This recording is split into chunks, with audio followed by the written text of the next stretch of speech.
Hello everybody, this is Clint Locklear with Trapping Radio, and I'm at the NTA in Escanaba, Michigan with Tom Miranda, and we're gonna spend a little time together talking about kind of his career from going from deciding to be a trapper up till today. First, Tom, I've got to tell you, about 28 years ago, I was furious with you. I'll tell you a little story.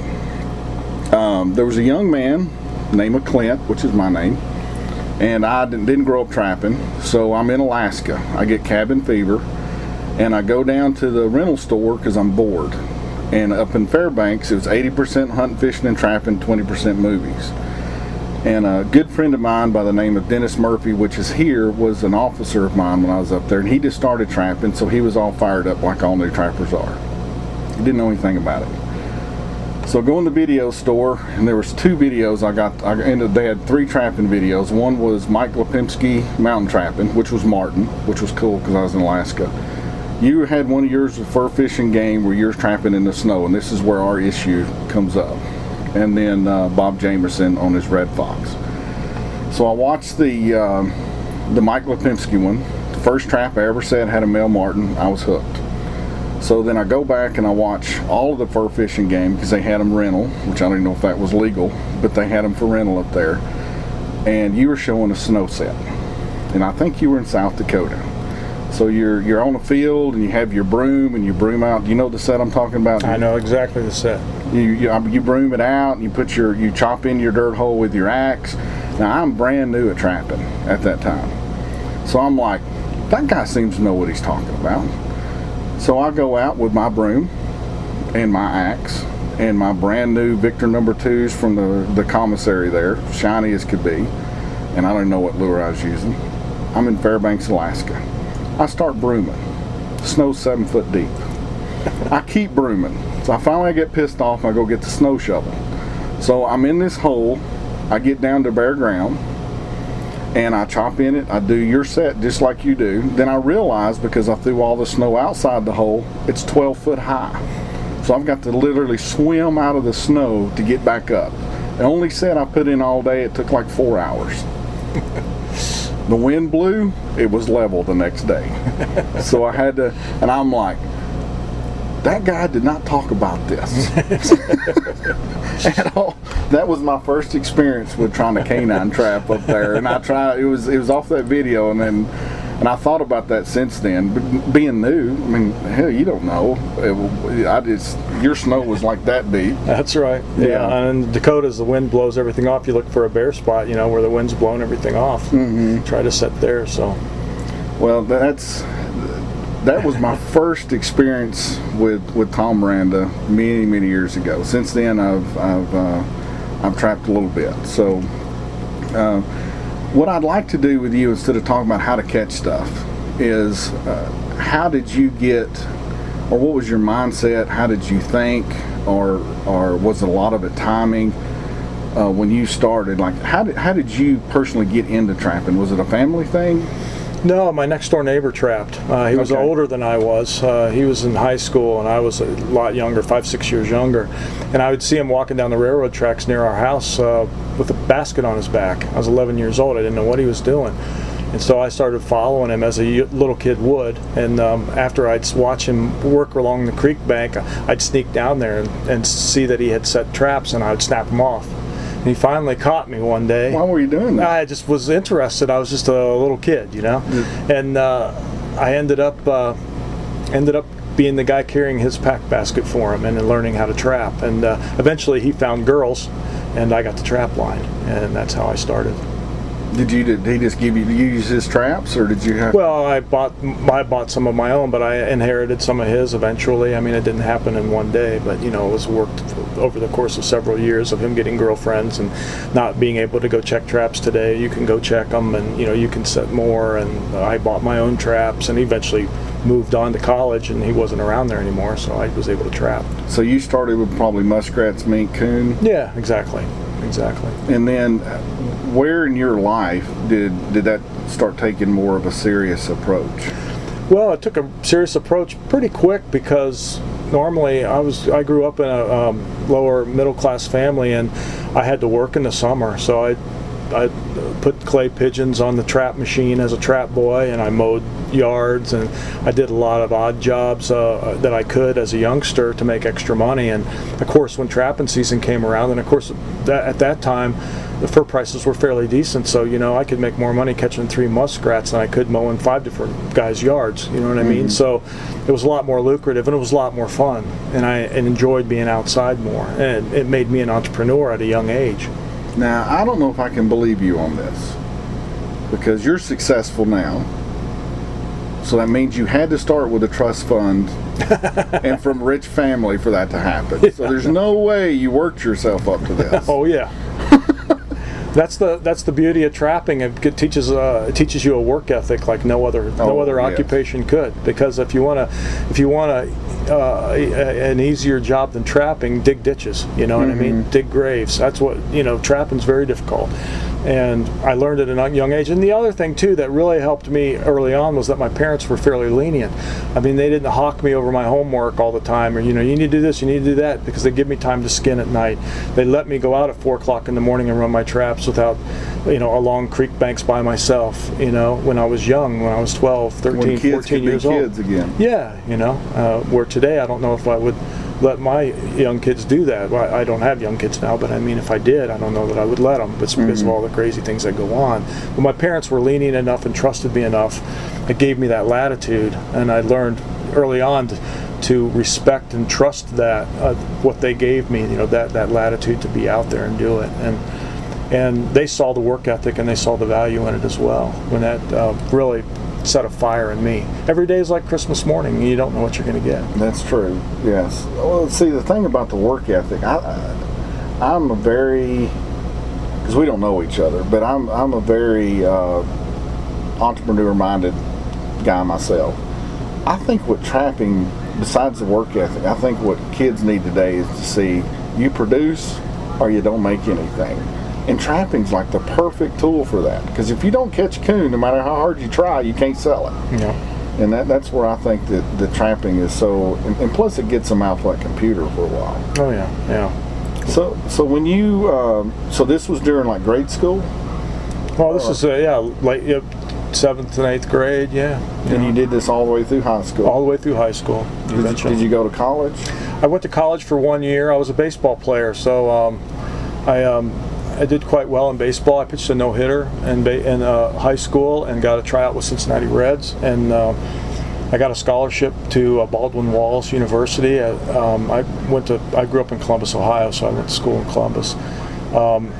But after the tryout for the Cincinnati, I decided that if I couldn't make a AAA or I couldn't make a Division I college school, then I wouldn't probably be able to make the majors. And so I didn't take my scholarship. I did a walk-on to Ohio State University for baseball, and I sent a letter out to them that I wanted to come, and they asked me what team I was playing for, which was American Legion at the time after high school, just before college started.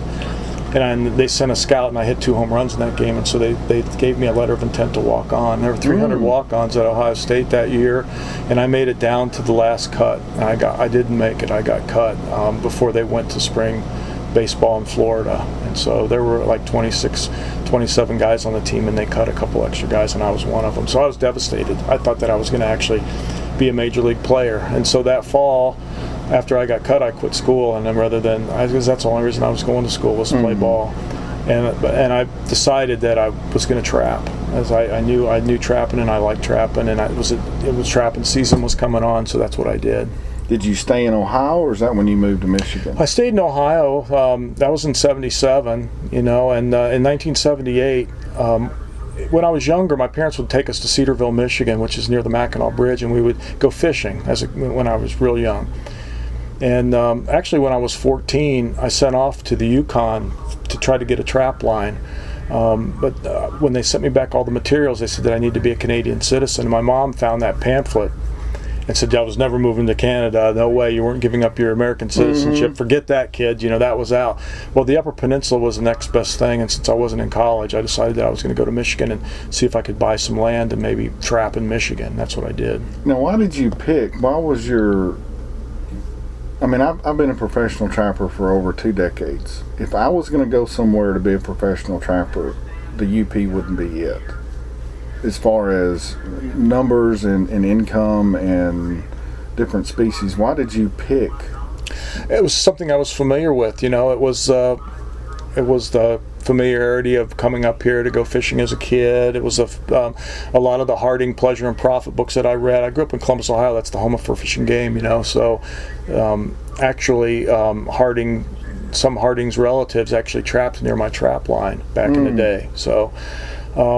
And the Upper Peninsula of Michigan was talked about a lot in the old days, and the Hudson Bay Company and the trapping, and there's a history there. So I didn't really scope it out from a sense of finding the best place to catch a lot of fur bearers. I scoped it out more as a place where some original trappers actually trapped, so that I could go up there and kind of test my mettle, build my own cabin and run the traps in deep snow and icy conditions and all that. So I think that was why I picked it. See, we're all wusses now. We would never do that. To be honest, I've always wondered that if it was like a sprinkling of romanticism going in the deep, the deep woods, or like you were really into beaver. And if I remember right, there's a lot of fox up here at that time, and they were bringing the most money. I've always just wondered kind of what that mindset was to do it. I think it was the romanticism of it more than anything else. I mean, there was a limit on beaver in those days of 25 per license and 1 otter, so you really couldn't make a living trapping those. And of course, I paid cash for my cabin, built my cabin myself and things like that, so at the end of the day, didn't have a lot invested, so I didn't need to really make a lot of money. But I did eventually get married to my high school sweetheart, and then all of a sudden you end up figuring out that you need more money, you need more, and eventually I ended up taking a government trapper job and moving to South Dakota. Okay. So how long were you up here? 3 years in the Upper Peninsula. 3 years. And how did you build your cabin without YouTube? Yeah, well, there's all different kinds of books. I mean, back in those days we had the Mother Earth News, which was a magazine that talked a lot about self-sufficiency and survival and solar and wind power and all that type of stuff, composting toilets, all the different things that you could do. So I had that knowledge, and there were a lot of survival books and things that I'd read, and I had always wanted to do it as a kid, and it was like, I mean, I girdled the trees in the winter one year, and then the next year they died off and the bark started to loosen, so then it was a process. It wasn't something that I just one day started sawing trees down to build a cabin. Yeah. Well, just out of curiosity, how long did you have to chop wood in the summer to be able to stay alive in the winter up here? Well, you did spend a few weeks putting up firewood, but especially in the UP, there's a lot of cuts, and a lot of the loggers leave quite a bit of the maple and different trees down that you can actually cut firewood on. And so, I had a trailer that I pulled behind my Jeep, and I would just take a chainsaw and park along the road and cut logs and fill a trailer full, and I had a little wood shed that held 10 or 12 cords. And what was the biggest change, or change isn't the right word, difference in realization between Ohio and the UP? I mean, what was there had to have been something that you were just like, holy crap, this is very, very different, and how do we get around this? Well, I mean, the only edge features that there really exist to the naked eye in the Upper Peninsula or in the woods areas are the roads, whereas in the farm country you've got the crop edges, the creek banks, you've got so many different forms of travel lanes that you can visually see. In the woods, you don't see anything like that. You really got to start to look at the terrain and pretend there's no trees there. To what would it look like? Where your gullies are and where your ridges are, and how you determine where the animals are going and how they're necking themselves across beaver dams and different places like that. So your set locations change a lot. And of course, if you're running a long trap line, you can't run all your traps on the road, because then half of them get stolen by the time you get to them. So I used a lot of drags in those days too, where I'd get on these log 2 tracks, and then instead of setting the really best intersection, I'd have to go down one road and set somewhere else where it was kind of a secondary location, but at least I knew I wouldn't get my trap and animal stolen. Were you using like log drags or metal drags? Metal grapples with long chain. And how do you find those if you get a bunch of snow? Well, I mean, if you get a bunch of snow, hopefully you've got something in it. If you don't, then I always would mark the trees nearby where the set was, so I'd always be able to find the set if it was never snapped. But if you've got an animal in it, you can usually find it that way. If an animal pulls away with it and then pulls out of the trap, then you'll never probably find it till spring if you're a metal detector or something like that. But you keep track pretty much. There's a reason I don't come up. I mean, I started in Alaska, but there's a reason I don't. Yeah, I mean, it just fascinates me from being up there, guys that can produce in this type of climate over a long period of time. I mean, it's almost like you're a sadistic person to do this all winter long. I mean, that's what it's because it's so much easier in other places. But well, I would trap early up in Michigan because it was a lot farther north and it was cooler and you could start trapping a little bit earlier. And then when it got to November, I would go back to Ohio and I'd trap my old trap line and just stay at my parents and run my old trap line. And I'd milk it for the from the very beginning of the season for through Thanksgiving, or a little after Thanksgiving, and then maybe even to Christmas and spend Christmas with my family, and then come back up. And by then it's all snowed in the UP, and I'd have my snowmobile and I would blaze my trails and then start trapping through the ice for beaver and things like that. A lot of guys never trapped through the ice, but I wanted to learn how to do it because in the open water trapping it's a lot better. But when I moved to South Dakota, everything changed. Oh, I bet. Yeah. And you went down to Louisiana from one of the videos too. Yep. Mm-hmm. So what you were doing was starting north, going a little bit more south. You going back to Michigan because you had the deep snow, and then I'd say once that got out of control, you end up going further south. Or Arizona. Arizona? Trap bobcats, yeah. What made you pick one of those two over the other? I mean, Arizona or Louisiana? Well, if the cats were paying more and you had a good place to trap, you would trap there. And when the rats were paying good, you'd trap in Louisiana. You'd catch way more. There's a lot of land in Louisiana that's leased, but there's also a lot of land that you can get on that's owned by big companies, Yeah, I remember the first time I went to Louisiana, it was when the otter were really, really high. And I went to the Walmart and I got my license, and they handed me the trapper eggs, and it was on my 3x5 card.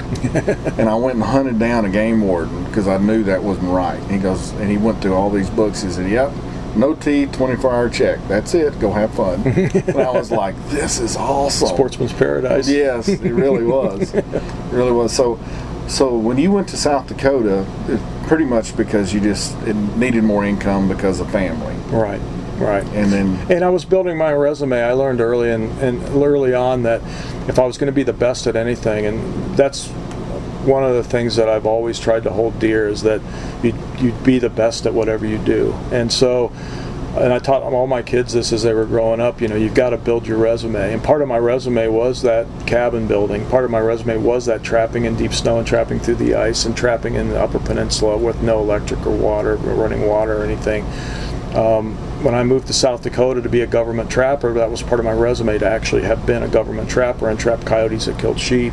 I got to be an aerial gunner at an early time in that part of the job, and I had taken flight school in high school. We had what was called aviation science in high school, where you could basically take ground school. Yeah, but I never flew because I couldn't afford it. But when I got flying in South Dakota, I started talking to the pilots that would fly me for shooting the coyotes, and they would say, "Man, you can learn to fly, no problem. You should just buy a plane." So I had a really good season that year because we were allowed to trap on our own, and I bought me a plane with trapping money, and I had a pilot teach me how to fly it, and I started running my trap line with the airplane in South Dakota. And that's when I started making the videos. I made some of the first trapping videos. That blows me away. So you paid for a plane with trapping money. I mean, most people's hero stories of that time is, "I paid for a brand new pickup truck with my fur money," and you bought a plane. I bought a plane, but I only paid $6,000 for the plane. It was a 1940 Cessna. It was a 1947 Cessna 140, and it was a tail dragger. It was actually a mail plane, and it was. I bought it in Lemon, South Dakota, and had it ferried to Wagner, South Dakota. I took my lessons there from a crop dusting guy. And once I soloed, he let me fly from Chamberlain, South Dakota to Wagner, which was about a 140-mile flight. And I would fly back and forth for lessons until I got my license. And once I got my license, I started using it to scout. And I was still a government trapper at the time. I still worked for the state of South Dakota as a trapper. I had a 10-county area. But what I would do with the plane is I would scout for dens. I would look for, when a rancher would call me, I would get where he lived, and I would fly his ranch, and I would try to figure out if I could see if there were coyotes denning near his ranch, or where. I would use the plane to help me with work. The Game and Fish didn't really like me doing that because of the liabilities, but they said they couldn't control what I did on my own time. But eventually, I had a trap and lure business at that time as well, and I wrote a book on fox trapping in '85, and that's when I made my first video. It had the airplane in it. So, I mean, I've got several buddies in the USDA, and I mean, they're like the Gestapo now on keeping fur, or, you know, like if you're a coyote trapper, yeah, you can go 14 states away and catch a muskrat, but don't you dare touch a coyote. So, how did you have to take vacation, or did you have your 8-hour work day, then you would get to... It was a very unique situation because I went, you know, just to give you a little bit of a history is... in 1980, I decided that I needed to learn more about trapping predators than I knew, and so I went to South Dakota and took trapping lessons from a trapper named Odon Core. I took private lessons from him, and after those lessons, which I learned a lot from, he had mentioned the Trappers College. In 1981, I took the Trappers College, the Fur Takers of America Trappers College, and because of his lessons and my work ethic, I aced that class, and they invited me back as an assistant instructor the next year. And then after that, as an instructor, a more resume builder, exactly. And I was an instructor for 10 years for the Trappers College. But, you know, just that connection, Odon Core had mentioned the fact about this job available. He's the one that told me that there was a job available in South Dakota for game and fish if I wanted to do it. But I already had a lure business, and I already had trap and scent and whatnot. And so when I went out there and interviewed, I showed the guy my little folder. I didn't have a catalog, it was a little folder, and I said, look, I make this trap and scent. I've made it for several years, and if you won't let me continue to do this business, I don't want the job, but if you will. And he said, as long as you do it on your own time, we don't have a problem with it. And so they let me. But when I wrote my first book, they were a little upset with that. But I never mentioned I was a government trapper in it, you know, because I didn't use my credentials. But then when I made the video, I pretty much quit after that. I quit that job because I sold $100,000 worth of videos in 2 months, because it was the second trapping video really that was ever made besides Craig O'Gorman's. Yeah. It was the time. You will find this funny. I took instruction from him the first time 18 years ago, and he's still duplicating those videos the way he did in 1987. it was a shock to see. I mean, he still humps it. Yeah, he told me what those videos did. Of course, now the video market is dead. Of course, everybody still wants to make them, and no one wants to listen to you. That you're better putting it off on YouTube or something. But yeah. So. Well, the amazing thing about this show for me, I haven't been to a trapping convention in 25 years, is that we have a number of people that's come up to me that said they learned how to trap from those videos. I mean, literally. And these guys are 40 years old, you know, or older. You know, so it's been pretty eye-opening to me, and really meant a lot to me that these guys are coming up to me that actually bought the videos back in the days, and these guys are coming up with a heartfelt thanks that I got them into trapping. They learned how to trap from watching those tapes or reading those books, and to see what I've done to get on to ESPN and be on TV and bow hunt and travel the world hunting and all that. You know, a lot of people think I gave up on trapping, but I really didn't. I had to make a choice to whether I was going to be a trapper or I was going to be successful in another part of my resume. And that's where I went. I was very, very successful trapper when I got out of it. But when I got on ESPN, everybody wanted my spot. There was only 8 outdoor shows on ESPN. They had 4 hours, and it was eight half-hour shows. And most of them were fishing. Only a couple of hunting shows, and I was one of them. And ESPN took my show because of the authenticity, because I wasn't a sports celebrity that was just hunting. I was an actual trapper, an actual bow hunter, somebody who had brought the authenticity to it. And so the resume of that for me was that I had to learn how to edit a show, I had to learn how to talk on camera, I had to learn how to write a script. So you had to do all of that? Well, I was a trapper. I didn't want anybody else to do it for me. I wanted to do it. And even ESPN didn't know. I edited my own shows airing on ESPN at my house, and they didn't know. It's awesome. But it kept me with low overhead, you know. A lot of people think I always got free hunts, you know. You're always hunting for free, you're a rich hunter, you travel the world. But I worked for all of it, you know, because I had my overhead was low, you know. My sponsors, I've had Realtree as a sponsor since 1989. You know from your podcast what it takes to get a sponsor and what it takes to keep a sponsor. To have the same camouflage company from 1989 till 2018, Is that when you first did the ESPN, was 89? Well, I did a show before I got on ESPN. ESPN actually saw the show on another network and contacted me because I was doing basically I did an adventure show when I first got on. What do you mean? See, I don't really watch outdoor stuff like that. So when you say adventure show, what do you... Well, originally my show was called Outdoor Adventure Magazine, and I did fishing, hunting, and adventure every week. And the adventures is what ESPN wanted. Because I was a pilot, I did a lot of flying shows. I flew P-51 Mustang, B-29 Bomber. I got my float plane rating on TV. I did a lot of flying stuff. And then I also did rock climbing. I climbed Devil's Tower Monument for a TV show. I rode a bull. I got lessons from Ty Murray, world champion bull rider, and I rode a bull. I walked on fire. I became a SWAT team member. I did Navy SEAL training. flew a F-14 Tomcat jet. No, I did all these adventures. And the whole point of it was I wanted people to learn about hunting and trapping and learn that hunters and trappers weren't killers. And the only way I could figure to do that was to do these adventures so I could get women to watch, so I could get other people that didn't hunt or fish to watch the show. And they would watch the crazy adventure, and then maybe they would stick around long enough to see me bow hunt a deer. And so that was the whole premise behind it. And so that's how the show was #1 rated on ESPN for 6 years in its time slot. So, well, I guess so. If you're walking on fire and hanging out with seals, I mean, yeah, I just thought that, like I said, I've never been into the watching the outdoor stuff like that. I just thought you went from, in my mind, I'll tell you what just from an observation from afar, is the 87 crash. And then the timing, which is awesome if you can get it, was all that was starting with the outdoor TV because of the fishing and the hunting. You, as you say, you built up your resume, so you did the right thing beforehand, and this opportunity of timing came up, and you could slide over and do that. Yeah, I mean, that definitely was part of it, because timing in life is everything, you know. I mean, and you hit it right. I mean, when prices are really good, you don't catch that many. When prices are crappy, you catch a whole bunch, but you still don't make the same money, you know what I mean? Right. So at the end of the day, timing, it's all about timing. No doubt about that. But see, the reality was, when I never really wanted to leave trapping, because I stood in line to wait to see Jimmy Houston at a sports show. And I wasn't looking for his autograph. I wanted to ask him how I could get a trapping show on ESPN. And he told me that there was no way that ESPN would ever do a trapping show.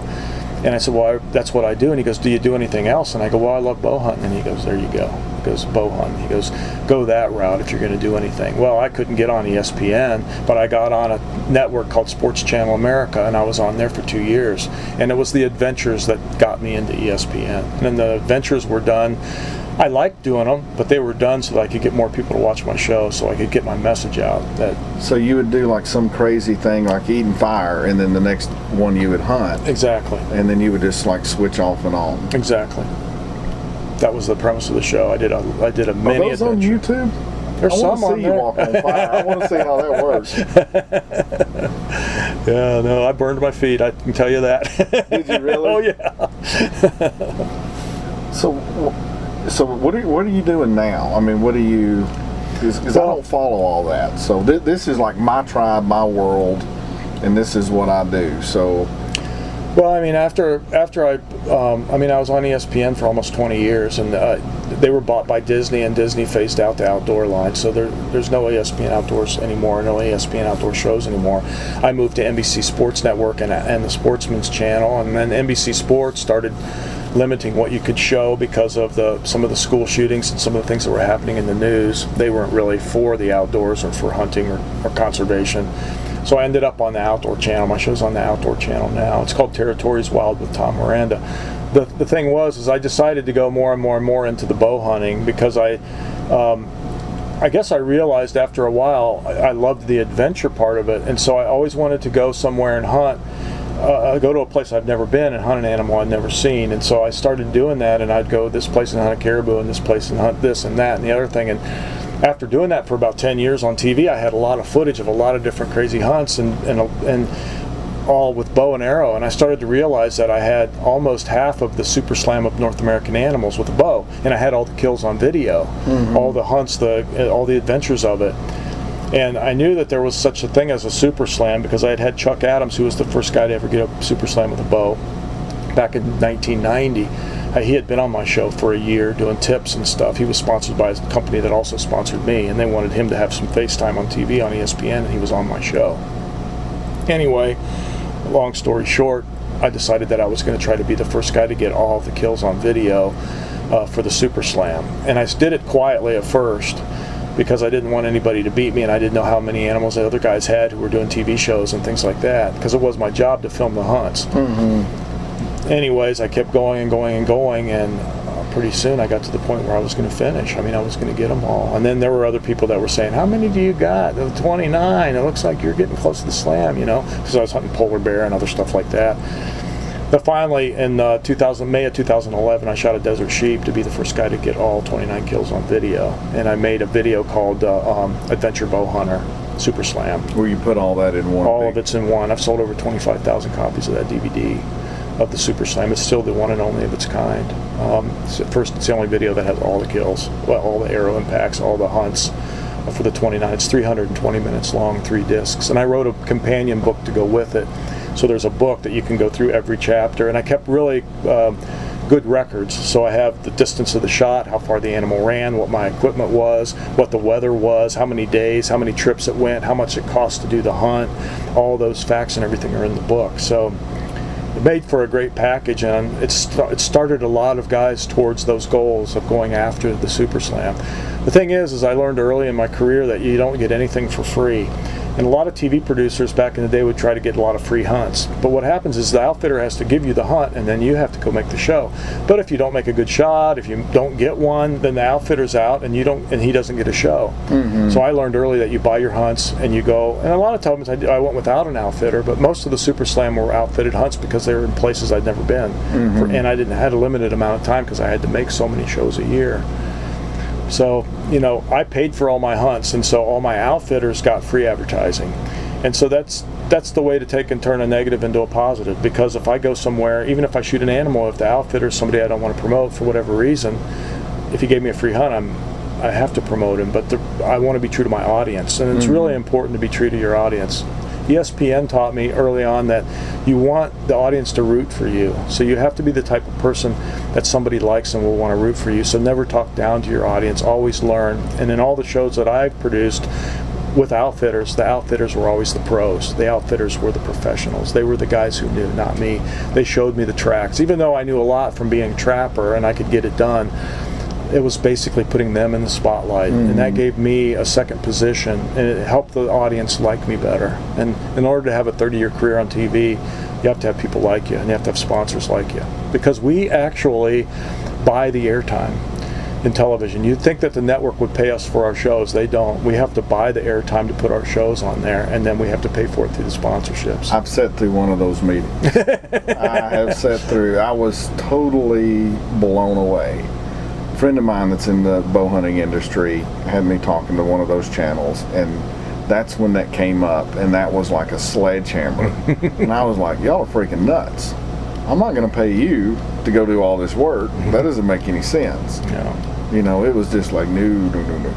Well, people don't really understand the true dynamics of it all. I mean, airtime for my show, 52 weeks a year on Sportsman Channel prime time, is $450,000. So if I have to pay $450,000 to the network for airtime, you know, that's a lot of money, you know. So a lot of guys will look at just them. That's just the airtime. That's not the hunts. That's not paying me. That's not paying cameramen. That's not editing or music rights, closed captioning costs, all the things that go with it.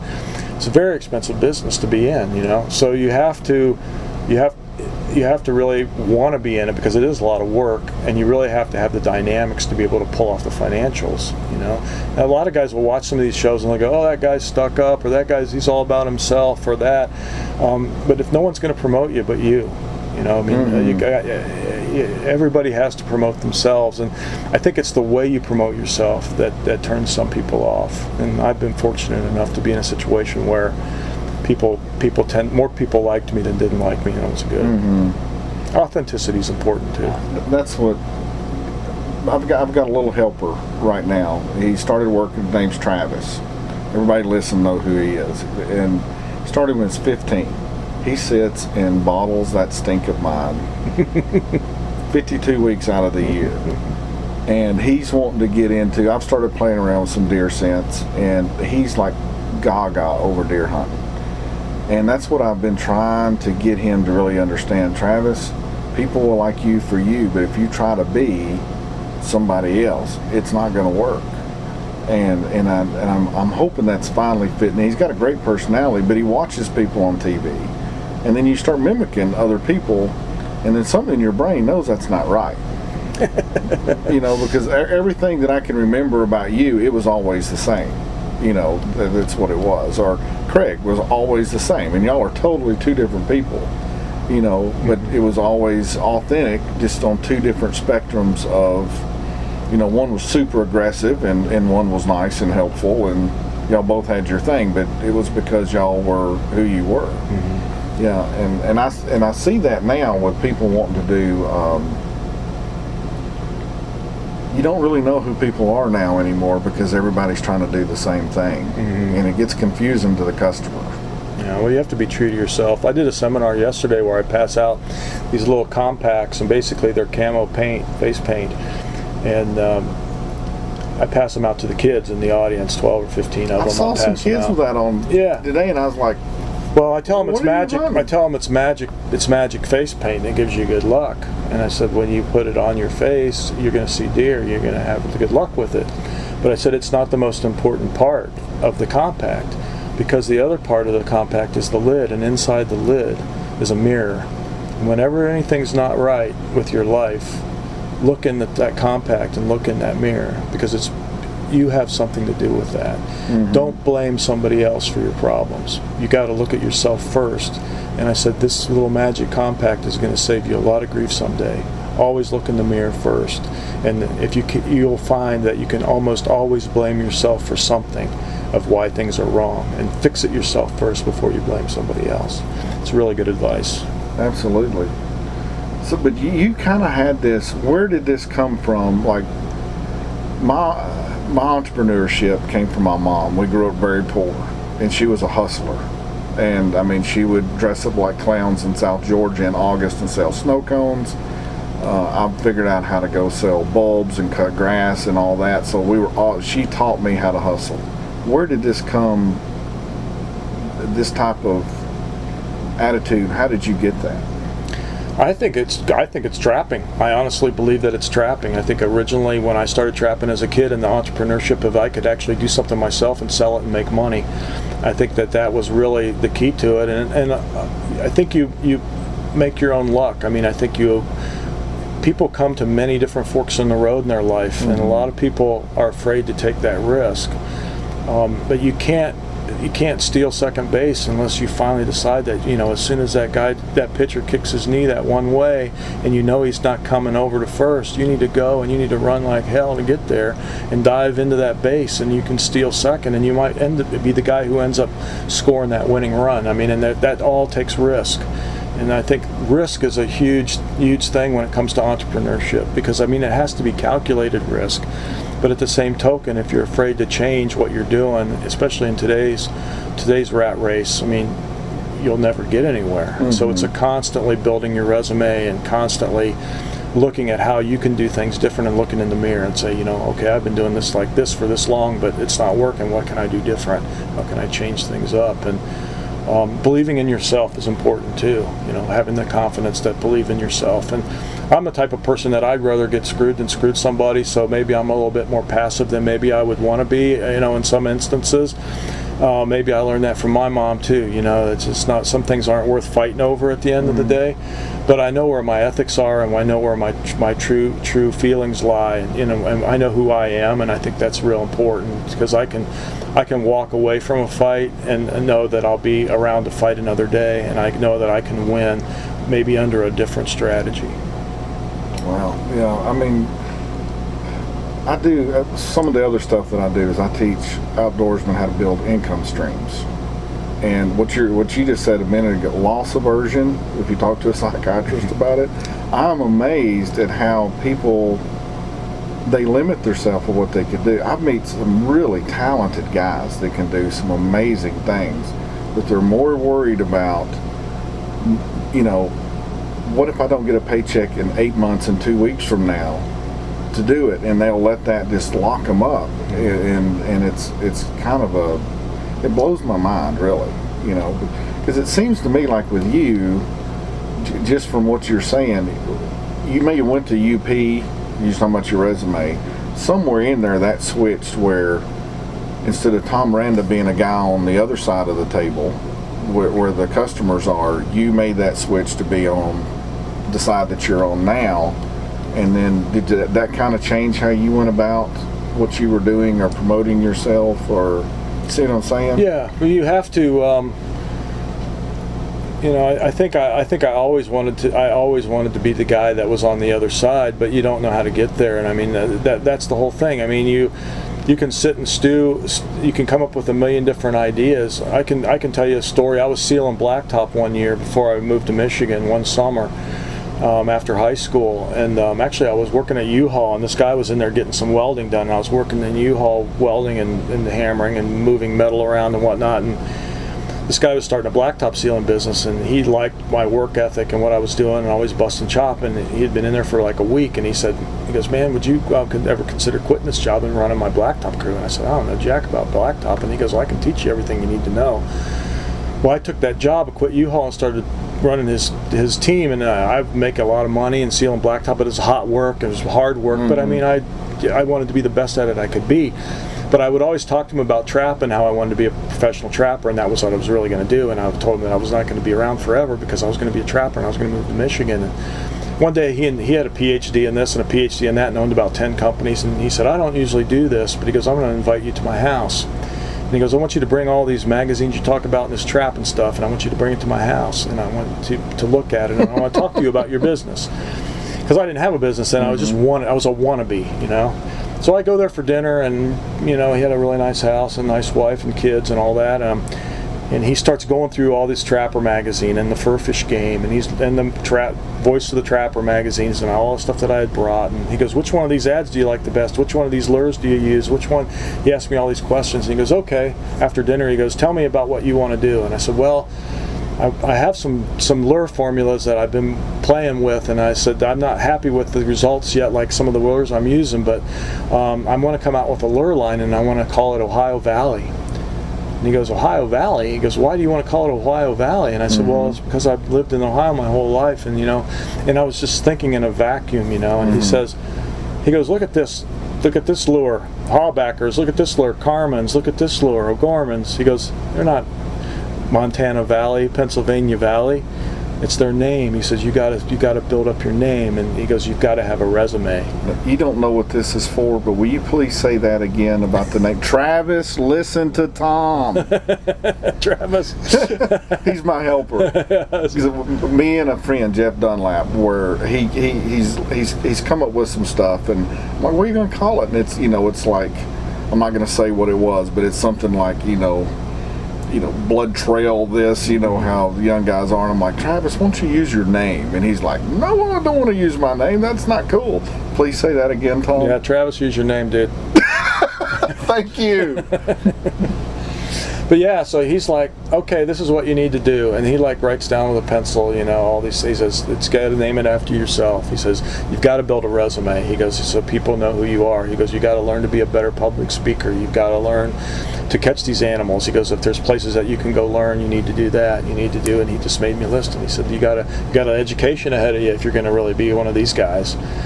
But it was a recipe, it was like baking a cake, I wasn't a cook, but it was a recipe for me for being a trapper.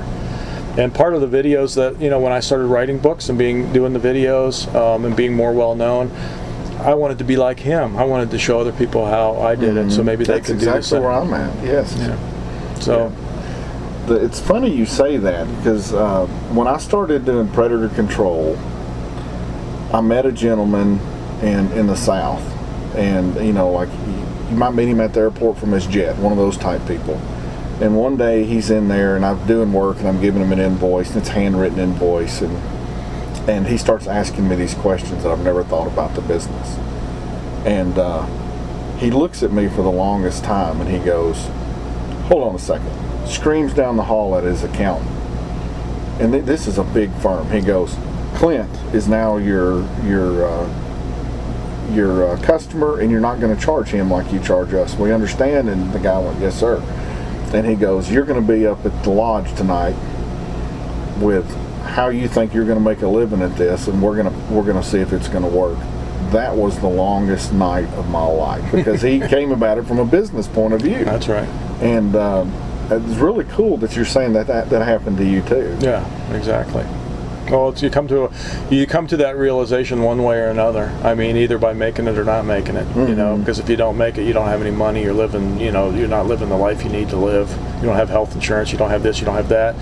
So you either figure it out or you don't. And I mean, the guys who figure it out are the ones that want it the most. In my opinion, it comes down to that true grit, hard work, and never, ever, ever giving up. There's no way. I went on 54 hunts. It took me 13 years to kill the Super Slam on video to get all the kills. I mean, how many videos do you know that people worked on for 13 years to get done? It took me 18 years to do the African Slam, to get the elephant, rhino, hippo, Cape buffalo, lion, leopard, and then all the plains game with a bow on video. So 18 years to do that. So I mean, when you start talking about projects that take that long, you have to have the dedication like nobody else. And if with the bow and arrow, like trapping, I mean, you learn location because you got to step in a 3-inch spot, and otherwise you don't get them. Bow hunting, if they don't come in range or they're always out of your range, eventually somebody will grab a gun and shoot it, and they're not a bow hunter anymore. They're a gun hunter. In order to be a bow hunter, you can never pick up a gun. I've shot 3 big game animals with a rifle in my life, and that was for a Cabela's Sportsman's Quest show I used to host on ESPN. And after the third one, I told him I didn't want to hunt with a gun anymore, and I ended up just hosting. I didn't even do any more hunts on there because they had gun sponsors. Well, you keep talking about the bow, and I cringe. The last time I touched a bow, I was in the Army. And that was back in the day where if you didn't have an 80 or an 85-pound bow, you're an absolute wuss and a girly man. And I was in a tree stand over a cinnamon brown bear and dislocated my shoulder. Because I relaxed once I pulled back. I've never touched one of those. I shiver every time I see a bow because of that experience. But you know what's interesting? Do you know Craig O'Gorman? Personally? No.